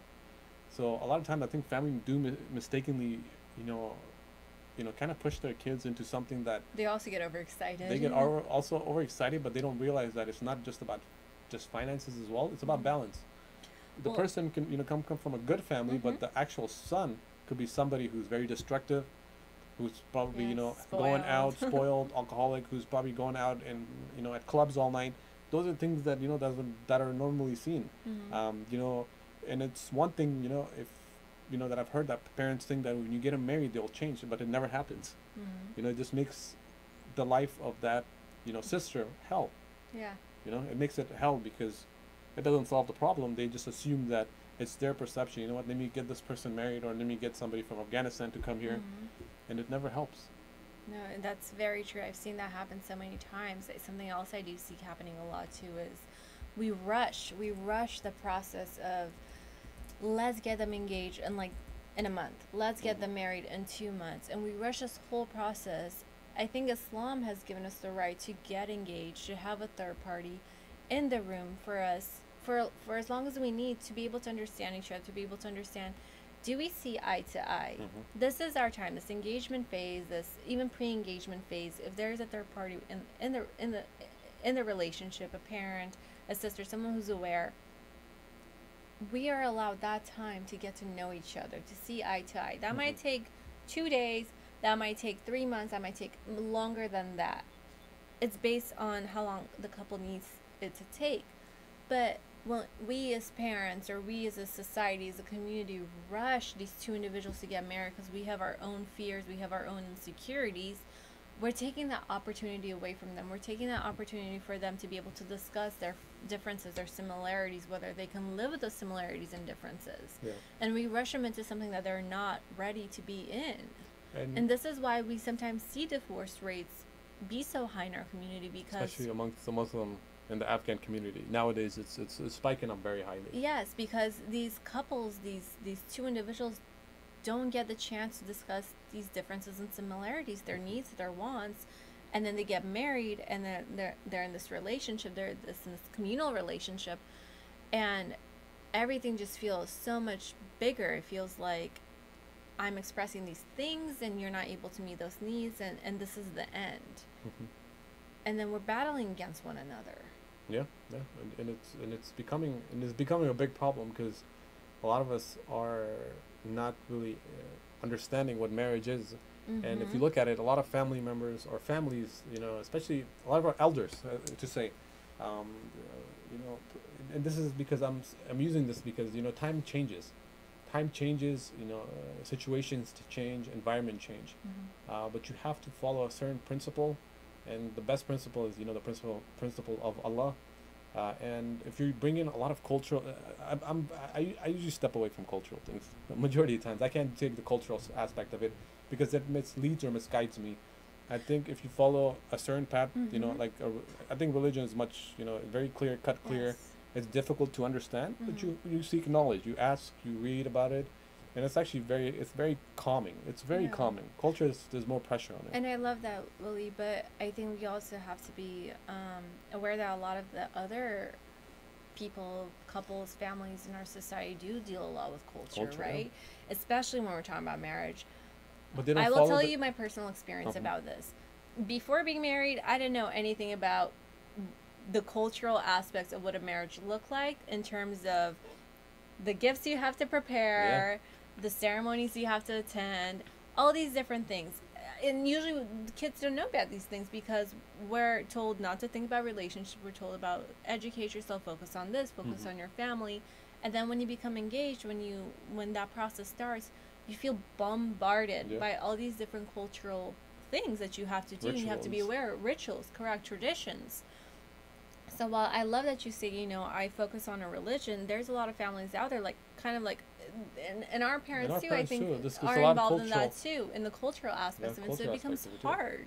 And I think what we have to constantly remind ourselves is that we have to remember that we take culture so deeply, we hold it so high and so high value that we actually overstep religion over it. Yes. And that's where you get in danger, or you get in danger of hurting somebody or harming yourself or your faith with, you know, with God. I think that's where my argument usually lies, is that we are so committed to culture, we actually lose the sight of religion Islam. and Islam. That's what we lose sight And a of. really good example of this is, and this is something I see at all the nikahs I've been to all the weddings I've been to, and I've been starting to see this in couples doing this publicly. And so I know in the past it has been done in the home or in the mosque between just the two families, but now I see this being done at ceremonies, and it's the aspect of when the guy and the girl sit together and they decide on the mahar. Yes. Right. The money that the husband the gift money that, you know, that is to be received by you know, to be put on the husband to give for the wife. Right. And so now we see this happening at these ceremonies in front of all these guests, and the wife and the husband are not even aware of these numbers. They're not even aware of this process. They have never even heard of a mahar because they haven't had this experience before. And so what happens is, and this is very detrimental to many relationships, because out of nowhere somebody gives a prize and the husband is shocked, right? The future fiance is shocked, or he doesn't make that much money and he's unable to pay that much. And then if we're thinking from a religious point, nowhere in religion it says we have to create such large numbers, and sometimes it feels like it's just for show. It's for the people. It's majority. And that's a cultural part of it. It's a cultural aspect of it, because from the religion's point of view, you know, even peace be upon Prophet Muhammad sallallahu alaihi wasallam, he had told one of the guys had come in and said, you know, I want to marry this lady, and I don't have money. So the Prophet himself gave the guy 2 dates. Khurma. Give them 2 dates, and he was like, these are, you know, or told the wife, you know, just put that, ask him to give you that, and your marriage is solidified. It's easy as that. And then, I mean, Islamically too, I think now there's a certain amount on it. I think it's roughly $350 starting off, but then it's up to the family. I mean, it's really up to the girl to decide how much money you want to put in, but it comes from the from the family, which we can understand is probably from the protection, you know, that later on the husband doesn't divorce the wife, so that way it's the protection money as well. So I think they look at it from that point of view, and then they tend to forget, you know, whoever they're giving their daughter to, you know, what to the guy, depending on if there's somebody who is, you know, a lot older, you can, you know, maybe that's something for protection if they pass but away. If you're, you know, but I've seen a lot where, you know, a lot of young husband and wife that get married, you know, like at a mosque, and then when it becomes, the numbers get too high, it goes through the person's head, because they're like, yo, I'm in school, I've never seen these kind of numbers. Well, I see something else happening, which is I see a lot of these events, I see the couples fight, I see the families fight, and I look at it and I'm amazed, because you look at this beautiful thing, this nikah, this union of two individuals, and it starts with an argument, starts with a fight. So what kind of example are we setting? Sometimes I even see the boy stand up and leave and say, no, I'm not accepting this. And it's traumatic for the male, it's traumatic for the female. And the next time they're in the same process, I could understand why the male wouldn't want to come into premarital counseling, because he would be afraid this is going to happen to me again. I don't want to be in a situation where I'm with other people where this could happen again to me. So it's important, and thank you for bringing that up. That's actually one of the key elements of, you know, fulfilling a marriage is by putting a mahar. You know, a future spouse asking the husband for a gift. It can be anything. It can be a ring. It can be, $100.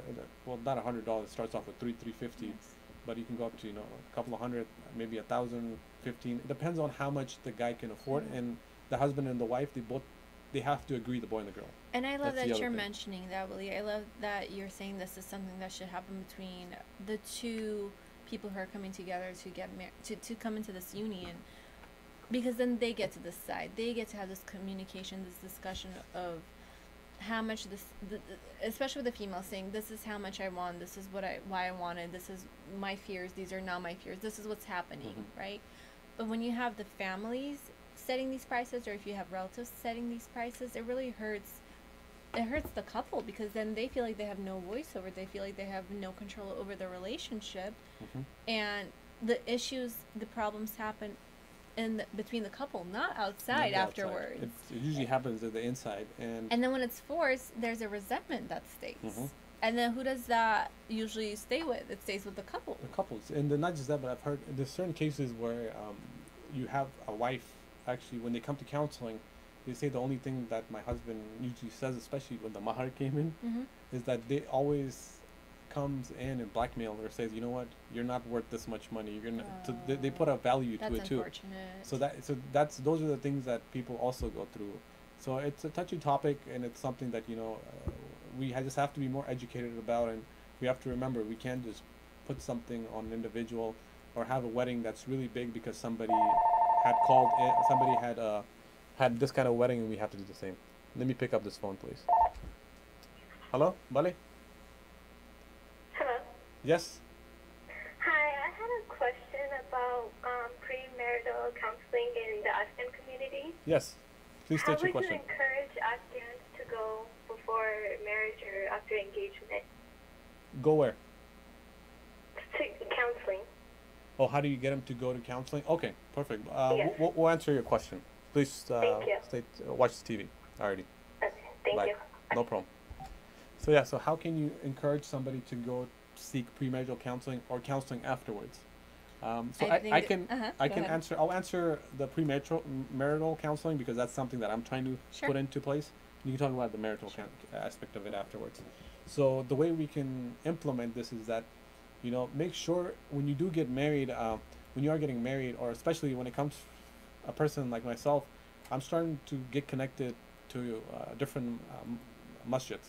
Usually a lot of us, that do get married, they have, Islamically, you have to, a lot of marriages are solidified in a mosque by an imam, somebody that can, unify two individuals. If they're, and plus they're certified, California certifies them as an authority that can solidify that marriage.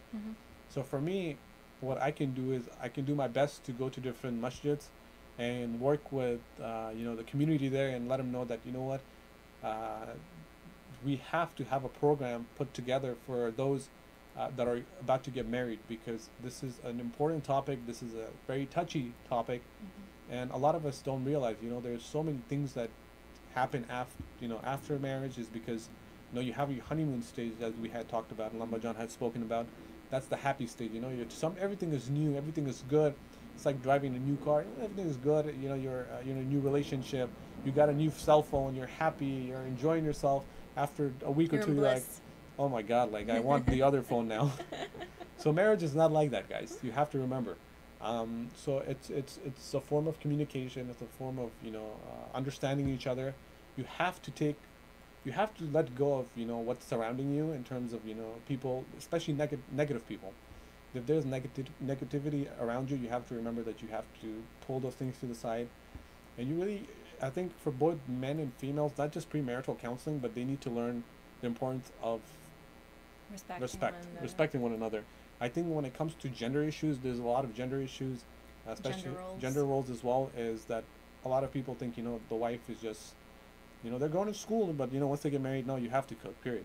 Or the guys, you have to go out and you got to make money out, outside of the home. You have to just, be the person constantly in charge of the house, or just can't come and help me out in the kitchen, stuff like that. It's those things, they cause a lot of difficulties, especially with our community. So I think in order to do premarital counseling is to implement counseling in our communities. And then how can you implement the marriage? I will touch base on the post-marriage counseling, which is quite a lot of the work that I actually do is post-marriage counseling. And there's actually a statistic out there that says couples usually come into counseling 6 to 7 years after having the problems. So you go through this relationship for 6 to 7 years, and you go into these problems over and over and over and over. And most of the time, this is when people start wanting to get divorced or separate, and they come into counseling to try one more time. And they expect it to be done. They expect these issues to be solved within a week, within 2 weeks. And it's not as easy as that because you have so much history of it. And usually, again, I can't force anyone, therapists can't force anyone to come into post-marriage counseling or premarital counseling. It really depends on you whether or not you want to save this marriage, whether the cycle that we were talking about earlier, whether you want to leave that cycle and you want to break that cycle and have a healthier relationship, healthier communication. So, you know, it's kind of hard to answer this question of how can you get these people in. You've tried everything else out there possible to try. You've tried to communicate on your own, and maybe that hasn't worked out. You've tried to probably go on Google and research 5 ways of healthy communications and these other methods I could try, and these aren't working. But when you come into a therapeutic session, you're coming into a session with someone who has a lot of experience with the problems you're facing. We see this on a daily basis. We see these cycles, these assumptions on a daily basis. We see the unmet needs, which is usually what happens between couples, is they're unable to express the needs they have, and they continue having those needs unmet. And then we become frustrated. We have these expectations, and when they don't get met, we become disappointed in our partner, and we start giving ourselves these messages that our partner doesn't care about us, that our partner doesn't love us. So being able to discuss that vulnerable part of yourself, that you have these needs, and maybe you're too afraid to express these needs. Maybe you don't even know you had these needs, and they come out in these sessions. So if you are having problems in your relationship, and this is in your marriage or even with your family and your other people in any kind of relationship, come to therapy. There might be things you have not noticed in these relationships that we can point out to you and can help you work on these things. And it doesn't say anything about you. It doesn't say you're not intelligent, you're not smart. It just says that we have the education to know these things. We have the experience to know these things, and we can help you recognize them as well. Yeah, great. And not just that, but you know, I think post-counseling is a little difficult. But I think premarital counseling is, I think it should be an easier route if you implement it. So I think we need to start implementing it. So usually, if we can, before, you know, if an individual is getting married, if you know, if the masjids or the certified authority that is solidifying two people in getting married, I think if there's a rule or something that is placed, a program that's placed in a marriage where before getting married, you need to take 8 courses in order to solidify your marriage, or in order to, you know, go through premarital counseling. So I think something like that could be done. Definitely. So. And what you were saying about premarital counseling being easier is because it's 2 new people coming together who don't know each other, and you respect one another more, especially when that happens. You're able to listen more, you're able to be patient more. But if you're going through 5 to 7 years of the same arguments, you might lose that patience, you might lose that respect. So you become very escalated, and it becomes really hard to hear the other person's side of it. And not just that, but at that point, you had made a good point that, you know, people actually come in and they seek assistance once things get worse. They never think of, you know what, oh my God, I had a difficult time, or I don't know how to talk to my wife, or ask her to, you know, or she doesn't get me. How do I get her to understand me? Well, counseling. Come to counseling right away, and it's as easy as that. But people, they'll wait till things gets very escalated, things get very, very physical, verbal, and then at that point, the respect is not there, the communication is not there, and not even that, the love is no longer there. Well, and the other thing is, and this is something we've studied in school, which is it takes.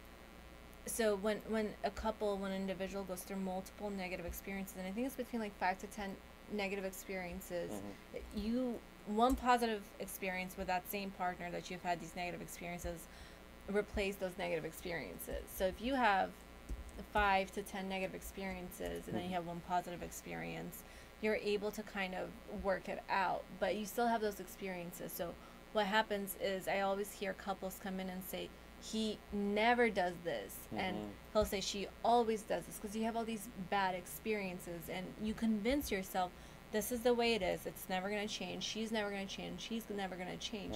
And you don't have that in premarital counseling, because you don't know one another, you don't have those experiences.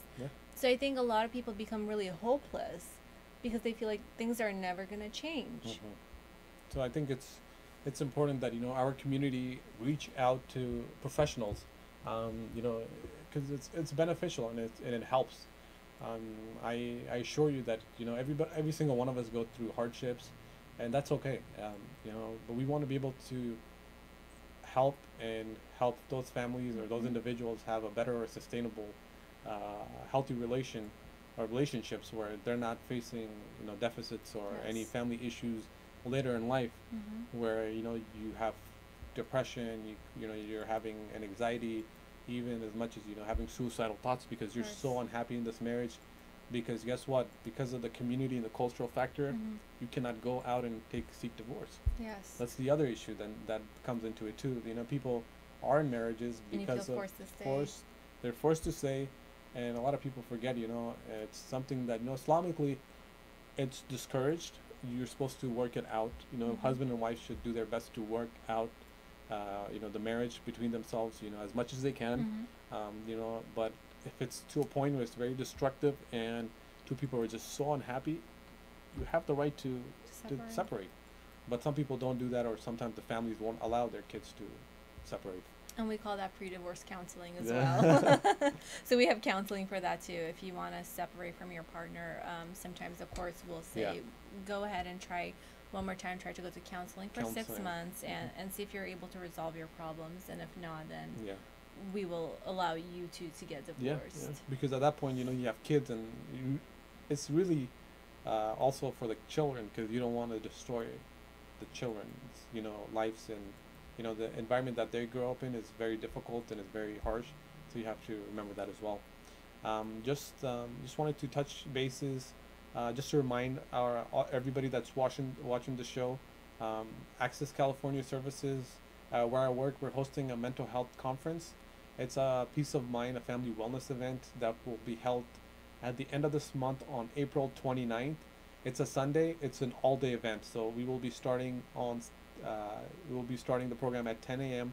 and it'll go till 4 p.m. You know, we're having you know, breakfast, lunch, childcare. You know, parking lot is free parking. Fee is available. There's no entrance fee for the program.